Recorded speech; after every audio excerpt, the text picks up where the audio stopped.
Kunento enongiphatha kabi nokuyibona yenzeka.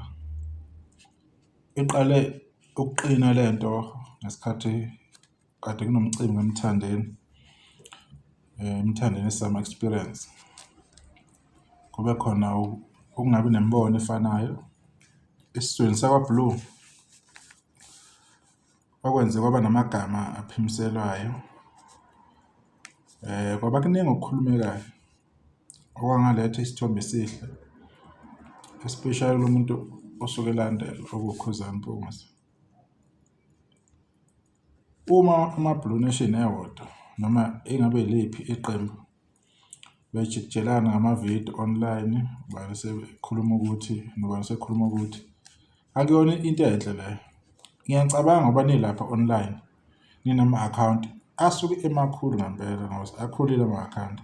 Ngiyacabanga omunye nomunye information usuke esenayo ukuthi ubani angamthola kanjani. Ave kushayisa amahloni usubona umuntu ekhipha wonke amagama athize ewabhekisa kumuntu ngenxa yokuthi khona abayibangayo egameni likaKhuzani. Akulethi into enhle leyo. Sike sikubona kwenzeka nakwabanye amaqembu uthole kodwa khona akubi kukhulu njengabanye. Inhloso suke ukulwela ukuthi omculi loyo basuke bemlandela izinto zenzeka ngendlela ethize, kodwa uthi omunye akakuboni kanjalo. Ngiyangibona ukuthi kumele kuthwala indlela e-right yokuthi kuboniswane, ku-understand-wane, nomunye alalele ukuthi uthini, ngoba angeke umuntu vele umdismiste because wena ucabanga ukuthi u-wrong ngandlela thize. If nikwazi ukuxhumana esayidini nikhulume lokho nikukhulumayo, it's fine. Nalapho futhi nisengakhuluma esayidini nilungisa izinto. As much as indaba usuyiletha public, vele isizongena abantu abaningi sebezogaxela ngoba usuyabamema abantu kuloo nto leyo. Ungamangali-ke uma usubona ukukhuluma sekuba ngaphezulu, because vele usubalethile abantu endabeni le ade bengayazi esebeyaziyo.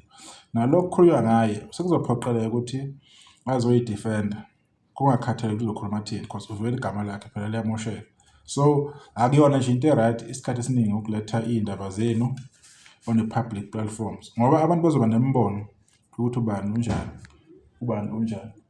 So akujabulisi-ke lokho. Siyathemba ukuthi kuzoba nayo indlela yokuthi abantu besebenzisane kahle ngoba inhloso kusuke kuzosebenza ukuthi phansi umsunguli kaKhuzani.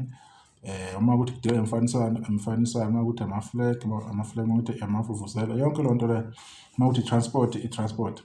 Kodwa uma kungekho ukujabula uhlangothini oluthize, kube nendlela okuxazulula ngayo izinto, kungagcini kumosheleka igama likaKhuzani ngoba akubukeki kahle. And suke senifana nama-leader in a way kubantu. As much as inama-account amakhulu sebebukela kunina izinto ey'thize. So kuba kuhle-ke uma nibonakala nani ningabantu abazothile abakwazi ukuxazulula izinto on a public platform. Ngiyabonga. Siyathemba into ey'njengalezi izoncipha so that abantu bazoba ne-trust kunina into eniyenzayo.